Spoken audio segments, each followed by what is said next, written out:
As some of you people probably already know me, I'm that guy. You're not that guy, pal. Trust me. You're not that guy.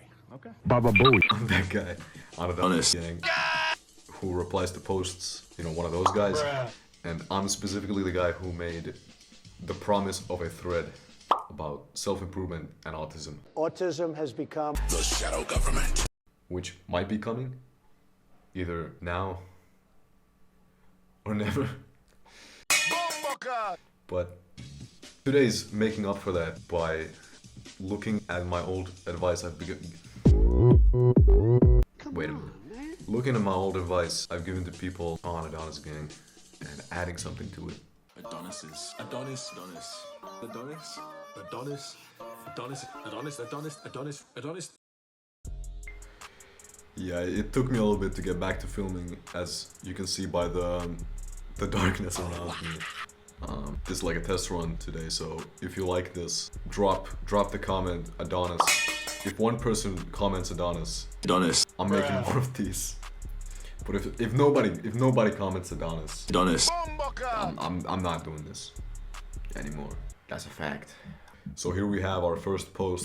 This guy's asking for meaningful work. He's asking for advice because he's in university. He's studying computer science and he's not satisfied with that. He doesn't want to do that. This dude has like zero interest. Yeah, zero interest in making a career out of that. And he's been doing Amazon FBA, but he's basically just wasting time. Yeah, I gave him the advice of look for your best skill, or the thing you're like moderately better at than the other things you do, and try and develop those things first, and then secondly, look into the Japanese ikigai, because basically that's probably the best way to find your purpose, in my view, because you basically just ask yourself the questions, you know, what do I love? What am I good at? What does the world need? What can I be paid for? I think I don't have much to add to this other than pretty much, I guess, giving a little bit more refinement to the ikigai idea, because very simply put, you know, the whole thing with that is you have to, you know, what do I love?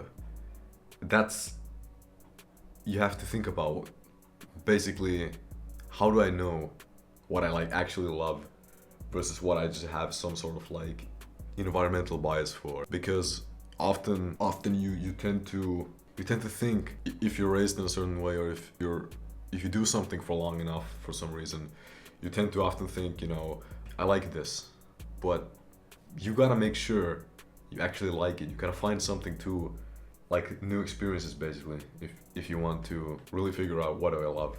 I think that's what I'd say. Like, otherwise this is pretty fine. This is good. I have nothing to add. Moving on to the next one. Here for the second post, we have a question about what language you should make content in. This guy is from Germany. He's trying to create like pretty much like fitness, professional bodybuilding, self-improvement, those types of videos.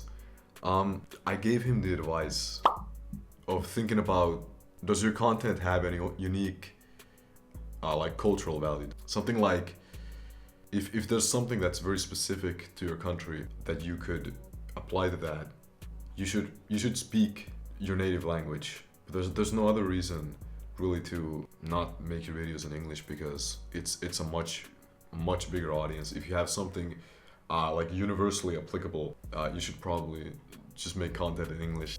I don't think I have much more to add, to be fair, but I think the one thing I should point out is that if you're making content in your own language, you have the ability to create more essentially of a niche for yourself, which means you're getting a bigger percentage of like audience share in your specific market, because you're appealing to a far smaller market. And for example, if you live in a small country like where I live, you know, Finland, there's not going to be many self-improvement channels that are very popular here. So I think that's a consideration too. You have to think about that. But yeah, I have nothing else to add.